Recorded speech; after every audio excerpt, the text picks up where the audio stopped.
trenches. Ask a nigga what he benching. Triple digits, nigga, don't forget to mention. Whole hard in the trenches. Ask a nigga what he benching. Triple digits, nigga, don't forget to mention. Don't forget I got memories, dead stain the whole room if I let him bleed. Shit was dark, I let this little light of mine. Oh, man. Look, Sleezo, I get it, bro. You kind of thought Washington was better, but unfortunately, you have not been listening to my previews, and I don't blame you. You know what I'm saying? This ain't necessarily one of the best teams right now, but nah, Washington is in that boat of the Jets and the Jets and the who was the team that the Broncos played earlier in the year?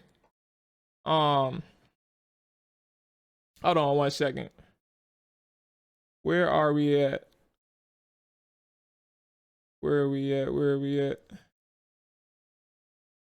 How did I forget the two teams that they was playing earlier? Or the three teams? Jaguars. The Jaguars. Yeah, the Jets and the Jaguars, bro. It's the same boat. You still can't hear me? Are you sure it's not your side? Is this picking up? It says it's picking up. Hold on. Yeah. You sure you can't hear me, bro? Yeah. Hold on. This thing says it's getting picked up. Try this one. Test. Now, how on earth can you not hear me? I ain't. All right, here we go. Here we are, y'all. Welcome back to another episode of Chop or Die Podcast. For those who are watching live on Twitch, obviously, as always, make sure that you are following. If you want to contribute to the chat, man, this is a followers-only chat. So we always appreciate the conversation, the additions to the conversation and things like that. But just make sure you're following, so you can contribute and help us out with these. What's going on, y'all? This is Jamal, man. And listen, this is just a reminder. If you do appreciate the content, if you do enjoy the discussions, if you enjoy the videos, all that good stuff, man, hit that subscription button. We truly appreciate it. I truly appreciate it, man. We're just trying to grow out here, and support goes a long way. It's as simple as hitting that subscribe and that like button. Comment if you wish, man. Truly appreciate it. I ain't gonna hold you. Go ahead and get back to the show. See you later. Discussions, man. YouTube, if you are watching and you found yourself that you are not subscribed, make sure you are subscribed. Like the content as well, because we post daily over there as well. And then same thing with the podcast. If you find yourself watching on the podcast, or listening on the podcast, make sure that you are subscribed or following, and give us a little rating review, man. That helps us, goes a long way. Yeah, Jarian, what a shit show. But are we really surprised? You know, I don't think we are. Ladies and gentlemen, Washington finishes the game, loses 17-10, loses a fourth straight. I'm gonna go through the stat lines, ladies and gentlemen. I will also, the phone lines are open. I'll put the number in the chat. As always, I gotta get through these numbers right quick. Just be prepared for your storyline. If you are not calling in, let's hear your storyline. What is going to be for this upcoming bye week or the next 2 weeks? What is going to be the storyline for the Washington football team as they get ready for the Tampa Bay Buccaneers in 2 weeks? What is going to be the main topic of discussion? What is going to be the main conversations, the arguments, the theories, and things like that? What is on your mind? And I'll leave it at that for you all to discuss. All right. Numbers. Woo. Taylor Heineke finishes the day 25-39 for 272 yards, 1 touchdown, 2 interceptions, sacked 5 times for 40 yards. Jared Patterson is the leading ball carrier with 11 carries for 46 yards. The team totaled 24 carries, 112 yards overall on the day. Washington has the leading receiver in J.D. McKissick. What is that, 25? Okay. Yeah, J.D. McKissick, who has 8 catches on 8 targets for 83 yards with a long of 27. He hooped today. DeAndre Carter, 3 catches, 51 yards, and 1 really good touchdown in the end zone, back to the end zone. And then we have Cole Holcomb on the defensive side, led the team in tackles with 9 tackles, 6 solo. Right behind him is y'all boy Landon Collins, 8 tackles, 5 solo, and a sack. Washington tallied 4 sacks on the day. Jonathan Allen, Deron Payne, Smith Williams, and Landon Collins. For the Denver Broncos, Teddy Bridgewater, 19-26, 213 yards, 1 touchdown, 0 interceptions 4 sacks for 23 yards that we just talked about. Melvin Gordon, 10 carries, 47 yards, 1 touchdown. Williams, Javonte Williams, 9 carries, 35 yards. Denver tallies 21 carries for 83 yards on the day with 1 touchdown. Their leading receiver was Tim Patrick for 3 catches, 64 yards. All right, here's the number, man. 443-242-4479. 443-242-4479. The number is in the chat as well. You all could call in, get it off your chest. Excuse me. Don't hesitate to do so. Yeah, Eris, I know you high. I know you high. Think about, had me wondering what was going on with my phone. I mean, my speakers and stuff. So yeah, everybody can hear me. It was you. Get your headphones right, buddy. Look, man, before we get into the game, like I said, the numbers in the chat, you all can call in. Before we get into the game, for me, I just want to talk about how bad my day was, man. Y'all know I'm a gambler if y'all been following all along. Let me go ahead and get that off my chest. I had a terrible day. Terrible day. It looked good for literally 3 quarters for the 1 o'clock games and the 4 o'clock games. And then they all went to shit in the 4th quarter. So if you can talk about somebody having the worst luck today, I don't even care about Washington losing. Like, the under covered. I had the under in the game. But for Washington to lose, and then to lose the way they did, and then have all my bets to lose the way they did, I'm in excruciating pain right now as I do this podcast. So y'all have to help me out. Y'all have to talk to me. Help me. Help me, man. I'm in pain. I am in pain, man. So I'll roll through my storyline and I'll go through my notes as we discuss what the hell happened today. My storyline for us is Washington heads into the bye week 2-6, loses a 4 straight, and the decision making from head coach Ron Rivera may ultimately haunt Ron Rivera. And what I mean by that is obviously that we can't ignore the elephant in the room. Signing kicker Chris Blewitt. Ladies and gentlemen, Washington, again, a reminder, lost 17-10. If Chris Blewitt made all 3 of his field goals, ended up going 3 for 3, Washington would have had 2 opportunities in Denver's red zone to make the go-ahead kick, to go up, 19-17. So there's the opportunities right there for the kicker. I'm going to transition to the caller so we can get this thing going.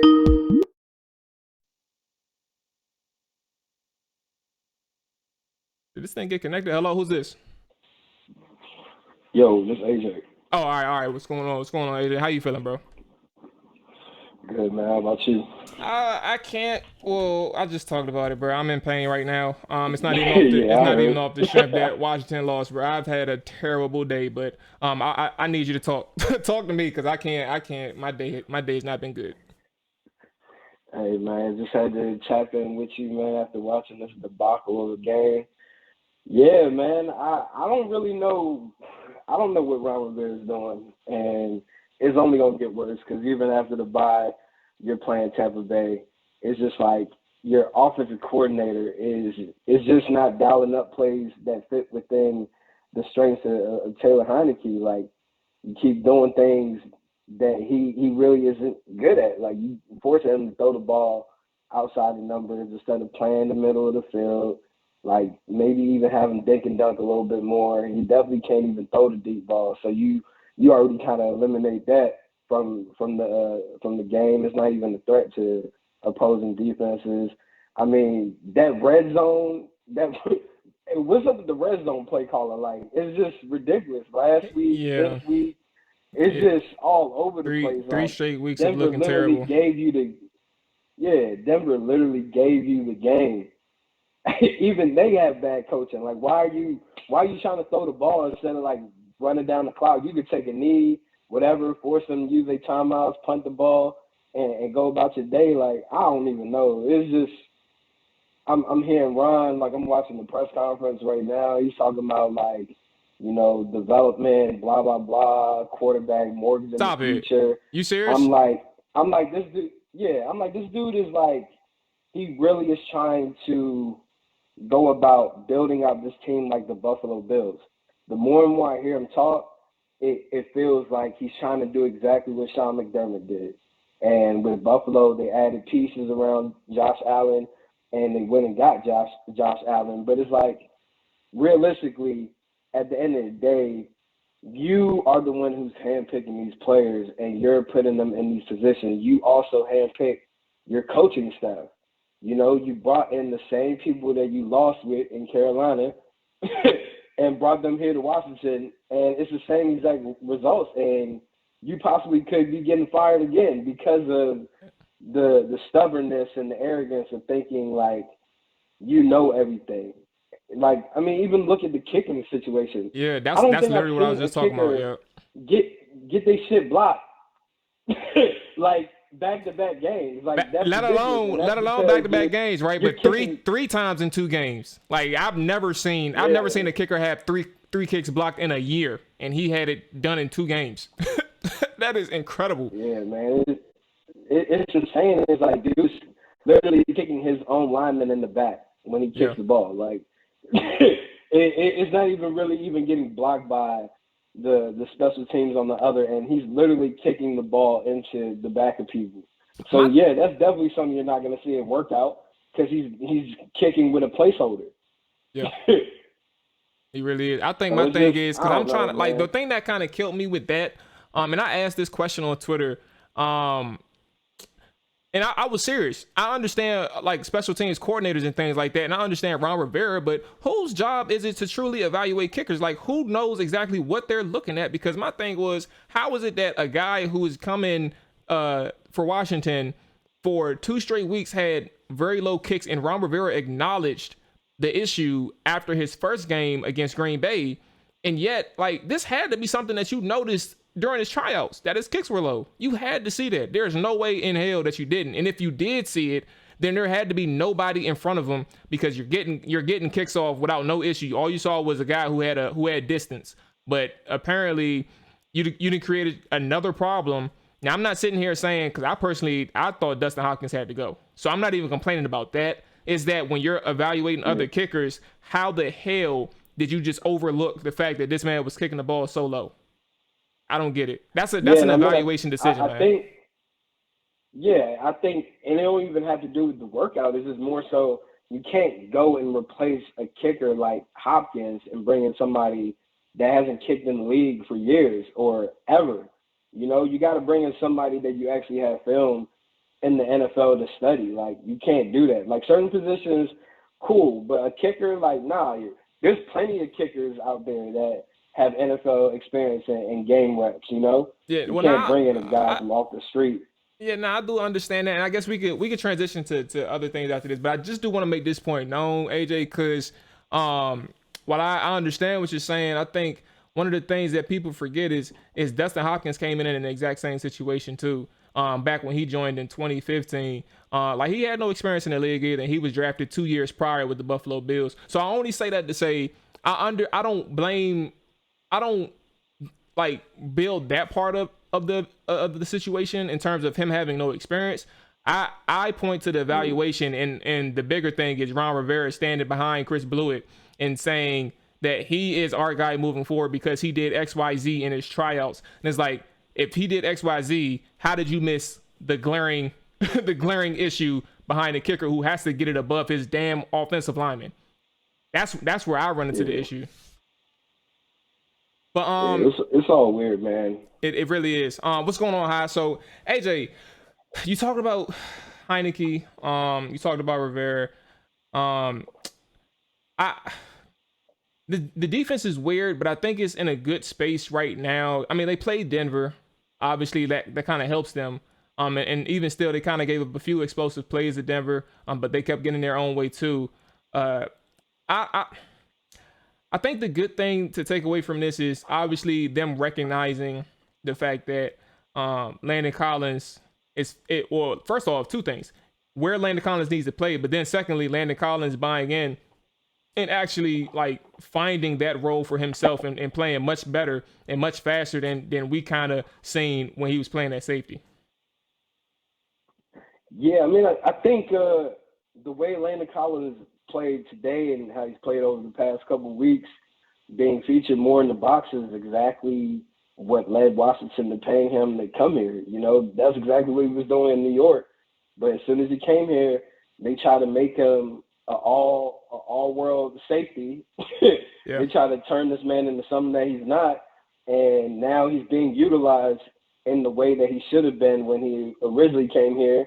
And you can see the impact that he has. You can see the passion for the game is coming back, the explosiveness as far as, like, reading plays. Like, Yep. he's a smart, intelligent dude, and he knows what he's doing. He's just not being put in the right positions. And now he can literally go and seek the ball and make plays on the ball.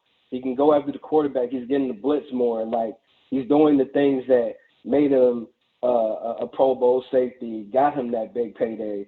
So it's insane to me how much these coaches try to force their systems and ideologies upon these players when all you have to do is just play the guy's strengths. And that goes for all aspects of the game. Like, even your offensive coordinator, play to Taylor Heineke's strengths. No, you keep asking him to do shit that he's not comfortable in the pocket as well. Like, he sits back there all day thinking he has all the time in the world. Yeah. But if you make things easier for everybody, it'll definitely show up on the field. Like, you're seeing it happen with Landon Collins. Like, he played his best game as a Washington Redskins football team member, whatever you want to call the team. He played his best game. You know, now being able to go back to the role that he's familiar with. Yeah. So unfortunately, we are heading into the 9th week of the NFL season, and Washington's season is all but, like, verbally or officially over. Who the hell are you looking at quarterback? Because that's the conversation we need to start having at this point. There's a weekly conversation of who stood out this week and who's the number one on your board, who's the number two on your board, and where are we on a week-to-week basis? Because at this point, you can't. What is there to look for? Now, obviously, you know, we're still here, and we're going to be covering every single game as they come, but we still got to talk about this quarterback watching and who the hell we looking at when it comes to that position. Do you got anybody in mind? If I were running the team, okay, let's say if I was Daniel Snyder, I would get rid of Ron Rivera first and foremost, because quarterback, AJ. Yeah, we focusing on quarterback. I'm listening. But it all plays role to role. Because, I mean, you can't trust this dude to pick a quarterback. Like, even when Carolina was going through their issues with Cam Newton, his ideal of someone possibly being able to succeed Cam Newton was Will Grier out of West Virginia. You know, like, he also, you know, allowed these guys, Kyle Allen, Taylor Heineke, to be on his roster as backup quarterbacks. So for me, in the back of my mind, this is not a strong enough quarterback class for me to mortgage my future on. Because when you take a quarterback first round, you're literally mortgaging your future.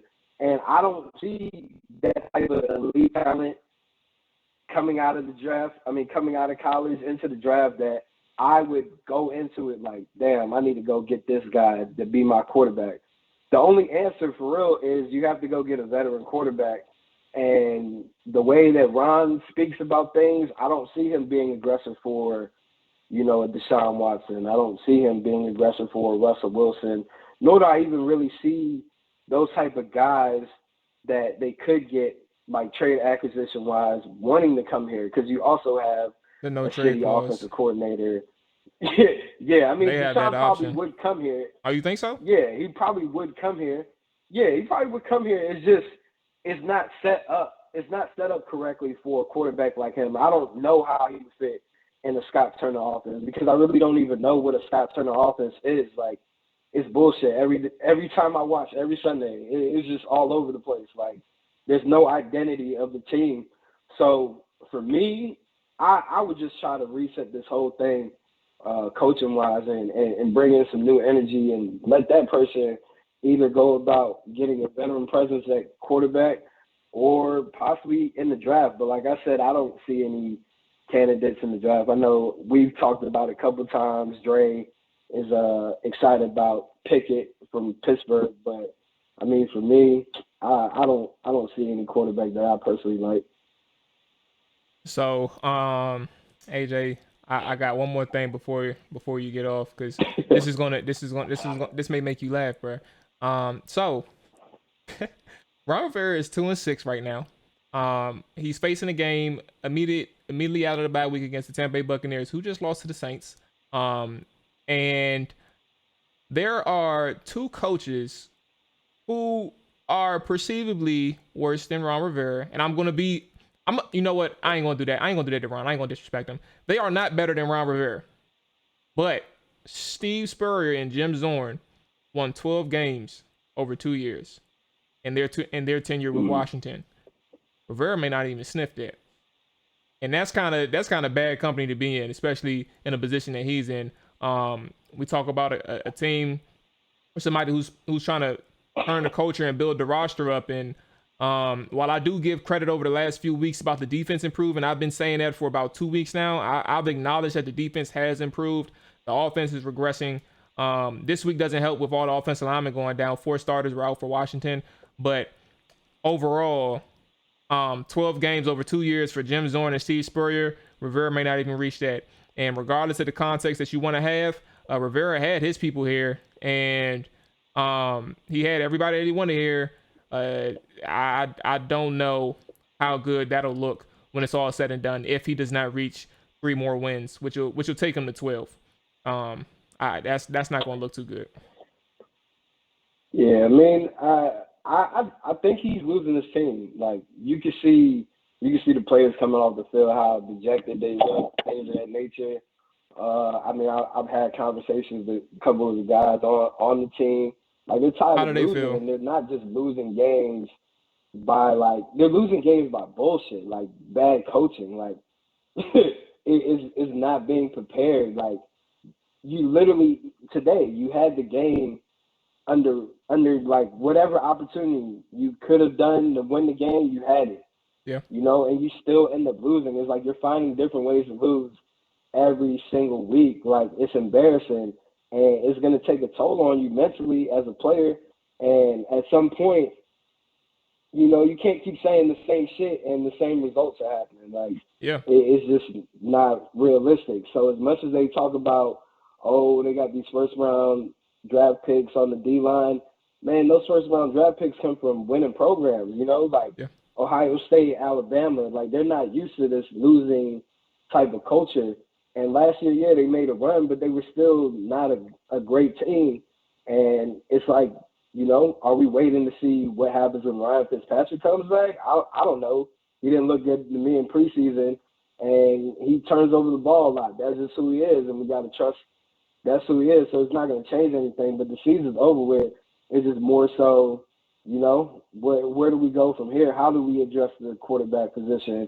And what are those options? Because, hey, you still got time until Tuesday to make a move on Deshaun Watson, and maybe it's time to start getting rid of some of these players that, you know, you have as assets to acquire somebody like a Deshaun Watson. Now in the offseason, you can build around that.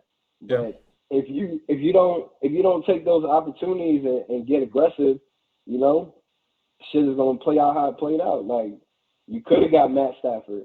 You know, they publicly said that. They put it out there. Why didn't you get Matt Stafford? And I don't think it necessarily had to do with Matt wanting to personally just go to LA.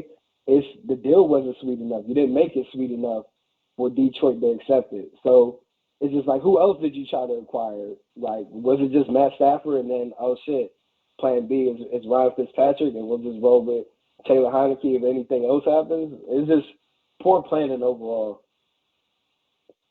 Oh man.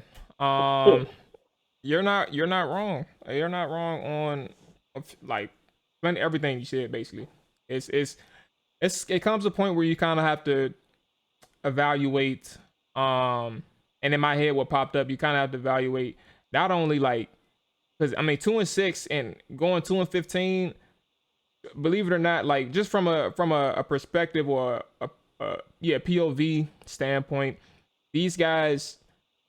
The coaches, the players, you kind of hinted to it, like they're tired of losing. From their standpoint, you kind of want to see like if they turn it around. But from a a future standpoint, you know, you do yourself no favors if you turn things around and start winning. Just from a like none of these wins is going to translate to the next year. Like that, we proved that this year. none of your wins in 2021 is going to translate to 2022. If you need that quarterback, you go get that quarterback.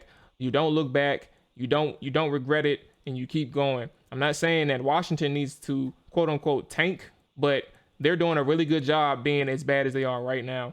So they just need to keep it going, so we can go ahead and get my boy Matt Corral up in this Washington uniform, and we can go sling the rock and be competent. But see, even if they try their best to be possibly one of the worst teams in the league, there's still other teams that are competing for that same opportunity. Yeah. So it's like you still really are in a bad position to go get a quarterback in the draft if that's what you're counting on. Because it's like if you do end up with a top 10 pick, someone in that top 10 also is going to need a quarterback, and there's no real like marquee quarterback this year. So it's like, are you just going to be picking one just to say you got one? Like that's what I'm scared of. That's why I'd rather them go after a veteran, because now you put yourself in a position where you're forcing yourself to get a quarterback in the draft, and it's not someone who actually fits within whatever you want to do and doesn't really have a high ceiling. And this team needs a franchise quarterback. That's something that has always been missing. Like, yeah, the best case scenario for Washington that actually came out, I think if it wasn't today, it was Saturday, is that the Texans are prepared to hold on to Deshaun Watson until the offseason, which kind of gives even further clarity to his situation. And Ron Rivera and Washington, and in your case, if you have your fingers crossed and your wishes come true, a new head coach in Washington, like they have that opportunity to go all in on Deshaun Watson if it makes sense, knowing his legal troubles are kind of more clarified, and whatever issues that he may have kind of seemingly goes away. So like I said, and me and you talked about it, I'm all in on Deshaun Watson. I was all in before the trade deadline, but if they're going to hold on to him, that's even better for us, knowing that he's not going to go anywhere and he'll be available in the offseason. So we'll see, man. We'll see. But I'm all in on the vet guy, Deshaun or Aaron Rodgers. But it's all about like, what do you do? Like, how aggressive are you? Is your name up there as one of the top two suitors or competitors that's trying to trade for these guys? And if you fail, I mean, that's gonna be damning on the quarter. That's gonna be damning on the head coach, regardless. If you fail to get these guys, because if you keep swinging and missing, your time eventually runs out. Definitely. Yeah. All right, AJ. Hey, appreciate you checking in. I sent y'all a message about Tuesday, the show. So y'all, you check that in. I'll holler at you. Probably when the show's over. I'm wrapping up soon anyway. All right, man. And stay off that gambling. I can't help it. I got money on the night game anyway. Let's go Vikings. You know the vibes, bro. Hey, be safe, big dog. I'm gonna holler at you. All right. You too. All right. That was AJ, bro. So one thing that stood out to me when talking to AJ, I mean, obviously, as you all know, y'all heard the discussion, but one thing that stood out to me that I kind of really never got a chance to circle back on, and ladies and gentlemen, take this as, or even help me out if you all are listening to Ron Rivera or have heard Ron Rivera speak post game. So help me out and don't take my quotes or what I'm saying as quote unquote what Ron Rivera said. But one thing that AJ mentioned was that he transitioned in his pressers to talking about development and stuff like that. Again, if I'm mistaken, just correct me. But if he's talking about development in his post game pressers, this is going to be dangerous. This is an attempt. This is an unfortunate and quite transparent and obvious attempt, in my eyes, to kind of switch the narrative and change the narrative from winning and turning things around to focusing on building these guys. Now, he's been doing this for a week or two, maybe even 3 weeks now. Like, even his tone in the media with the media has changed from defensive and a little aggressive too, to more so even keeled and relaxed, or maybe what's the word, nonchalant, in a sense. Like, there is no more urgency from his voice, and to change that narrative like this from trying to win and trying to turn things around and saying that things will get turned around to just understanding that now your story is about developing, it's troublesome. It's troublesome, and I'll leave it at that because, again, I may not be getting the full information, and we all need to kind of figure out what Ron Rivera is saying post-game. All right, so one thing that kind of stood out in Washington, this is credit to Al Galdi. We all know Al Galdi if you listen to Washington radio in the DMV area or podcast. He said, October 2021 goes down as one of the worst months in Washington football history, and that says something. 1-4 record. This is all in October. A 1-4 record. The DEA raid. The Washington Post report on hush money. John Taylor's number 21 retirement debacle. Leaked Bruce Allen emails. And then Congress getting involved in the situation with the investigation. And then he finished it off with Happy Halloween. So luckily, the month of October is over for Washington, and maybe we transition to better things. I mean, my birthday's in November. So, you know what I'm saying? We could be great. Be great in November, you know? Get a little, 1-4? If we got, how many games we got in November? Like 4 games? You know what I'm saying? Go a cool little, another 1-3, something like that. 2-2. Make it look like we're doing something. You know what I'm saying? And then get back to Matt Corral. You know? Who knows? But seriously, y'all, this is I'm not going to sit here and do doom and gloom situations. We kind of know where we're at. I think the other things that we kind of have to take away, and we talked about Chris Blewitt. We talked about Taylor Heineke. The offensive line is now in trouble too. 4 starters went out. They aren't on the offensive line anymore. Sadiq Charles kind of gave up a critical sack at the end of the game that kind of hindered Washington's chances as well to trying to convert or score a touchdown to tie the ball game up. But then also you think about other options. And I said one of the conversations that AJ and I had last week when we were talking about Deshaun Watson was, if anything, Washington needs to be sellers this upcoming trade deadline. It's not the case that Washington needs to go all out for a quarterback during the deadline, or even a player that's not a quarterback. You need to be some sellers, man. This defense has not carried the This defense has not carried the team. The offense for Washington is struggling beyond belief. They're not scoring points. Matter of fact, let's pull it up right now. Over the last 3 games, 22, 13, and 10. Those are their offensive outputs against the New Orleans Saints, Kansas City Chiefs, and Green Bay Packers. And then against the Denver Broncos, you score 10 again. Your offense isn't really putting up points, man. And not only that, they're squandering so many opportunities with the ball in their hand. You have to look to be sellers.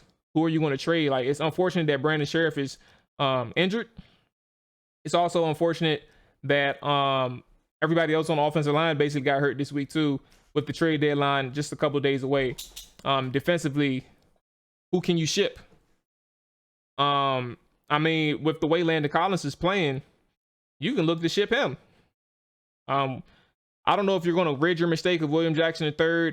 I doubt it. And I wouldn't necessarily be a person to put him out there like as a front runner to get traded. But I would look at the defensive line. I would look at Bobby McCain. Look at people who, I mean, look at what the Texans did for Mark Ingram, shipping him out, getting him back to New Orleans. You kind of have to look at these opportunities to be sellers in a situation where you kind of know your time has come. Your time has come. And that's unfortunate. I'll put this number in the chat one more time for anybody that wants to call in. I'll finish up a couple of my notes before we get up out of here. 443-242-4479. That is the number if you all want to call in. And I'll finish a couple of my notes and get up out of here so we get ready for this game. All right. So I think one of the things that we kind of talked about was Blewitt. 1-3 on the day. Chase Roulier season is likely over. Eric cast, I believe, in the second quarter, mid-second after being rolled up on. But Landon Collins is something that we briefly touched on, is the fact that he's improving in his role. Made 2 huge plays against Denver to halt Denver drives. It was the first half where he had a sack on a blitz, backside blitz against, watch out, Dakota. Backside blitz that got the Teddy Bridgewater at the perfect time, and then the second half tackle for loss on third down that kind of blew things up for Washington on that end too. Another thing is about Antonio Gibson. One of the things that kind of stood out to me is either Gibson is in the doghouse or he's hurt and on a pitch count. As we mentioned earlier, where are we at? Jared Patterson led the day with 11 carries for 46 yards, with the longest of 13. Him and Adam Humphries basically took over the drive that kind of led them down the field to essentially to nothing, because we kind of blew it after we drove down the field. But basically Gibson, I believe, either is in the doghouse or he's hurt. And I don't know exactly what it is. I would love to hear from Scott Turner or even Ron Rivera for why Gibson only had 8 carries and why he only had he had 3 targets too. So 11 total touches. It's going to be kind of interesting from that regard to kind of see what was the game plan with Antonio Gibson to have Jared Patterson in the lineup as much. And it's not a knock on Jared, because Jared played really well, right? That's not a problem at all. I feel like he played good for as much exposure that he had against the Denver Broncos. This is basically his first game where he's seen so much action, and he handled it well. He got a feel for a game early and often. It wasn't like he had cold feet, or he was essentially cold. Like he was warm. He kind of knew how the flow of the game was going, and they ended up rushing for over 100 yards on the day. So it'll be interesting to kind of see how that works out. I feel like personally, Antonio Gibson should be in the doghouse. And I feel like he's in a situation not only where it seemed, I'm drawing my own conclusions here, right? And we'll know a little bit more later, but it seems like he wasn't being held accountable for the fumbles that he's had. And I feel like this week, for him to see only 11 touches and he had less than 10 carries on the day was quite interesting. And I feel like if they were holding him accountable, this was a situation in which I felt like it did work out well for the team. J.D. McKissick was hooping. Again, he had 11 touches, but he had 8 catches for 83 yards and on 8 targets. So he was efficient, very efficient. He made plays for Washington from quarter 1 to quarter 4. So like, things worked out when you limited Antonio Gibson. I'm not saying you should keep doing that moving forward, but until you can trust Antonio Gibson, regardless of if the situation was fumbles or not, that's kind of where we're at here. So again, something to pay attention to, something to look forward to with Antonio Gibson, to see if there was something more to the fact that he only had 11 touches. I think that's it for now. Y'all had the storyline. I'll just keep it brief, right? Don't let this team hold you down. I understand we're all fans in some type of way, right? Don't get depressed. Don't let these guys ruin y'all day. Like, we've been through this a ton of times, right? And we all got to talk about it somehow. I'm here for that. If y'all ain't gonna talk about it, I'll talk about it. and we're gonna keep it pushing. All right. So with that being said, y'all, enjoy y'all Sunday night. So enjoy your Sunday night game. If y'all are gamblers and y'all listen to us, and y'all listen to me, I hope y'all had a better day than I did. Because my day was trash. But I do got the Vikings tonight. +1 shouting. +1. The way the schedule is looking this week, y'all, for the Trap or Dive, I'll be back Tuesday. I will be back Wednesday, and then I will be back the following Tuesday. So the weekend in preparation for the Tampa Bay Buccaneers. So only 2 shows this week, Tuesday, Wednesday, and I'll be back the following week on the following Tuesday, on that Tuesday. So y'all be safe. Enjoy y'all night. I'm getting off, and yeah, peace out. Whole hard in the trenches, ask a nigga what he benching, triple digits, nigga, don't forget to mention. Whole hard in the trenches.